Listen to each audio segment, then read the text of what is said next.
এক সময়ের কথা, ঢাকা শহরের এক শান্ত গলিতে থাকত এক বুদ্ধিমান বিড়াল। এক বৃষ্টি ভেজা রাতে তারা আশ্রয় নেয় একটি পুরনো ল্যাবরেটরিতে। ঘুরতে ঘুরতে হঠাৎ করে ধুলোময় এক কোণ থেকে একটি অদ্ভুত জলজলে মাকড়সা বেরিয়ে এসে তাদের দুজনকে কামড় দেয়। পরদিন সকালে মিমু আর টিটু দেখে তাদের শরীরে অদ্ভুত শক্তি এসেছে। তারা দেয়াল বেয়ে উঠতে পারে, অনেক উঁচুতে লাফ দিতে পারে, এমনকি পায়ের থাবা থেকে জালও ছুটতে পারে। প্রথমে তারা ভয় পায়, কিন্তু পরে বুঝতে পারে এই শক্তিগুলো দিয়ে ভালো কাজ করা যায়।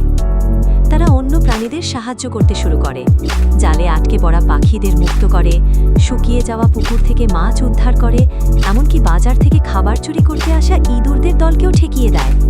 সবাই তাদের ডাকতে শুরু করে ফান্টাস্টিক স্পাইডার ক্যাটস নামে। তাদের সবচেয়ে বড় চ্যালেঞ্জ আসে যখন এক বিশাল কাক শহরে হুমকি হয়ে দাঁড়ায়। বুদ্ধি, দলবদ্ধতা আর স্পাইডার পাওয়ার দিয়ে তারা কাকটাকে হারিয়ে শহরকে রক্ষা করে। সেই থেকে চাঁদের আলোয় দুই ছায়া দেখা যায় ছাদের ওপর, মিমু ও টিটু, স্পাইডার ক্যাটস, যারা তাদের পশু বন্ধুদের রক্ষা করে এক জাল ফেলে আরেক জালের। এমন ইন্টারেস্টিং ভিডিও পেতে চ্যানেলটি সাবস্ক্রাইব করো আর একটি লাইক দিয়ে দাও।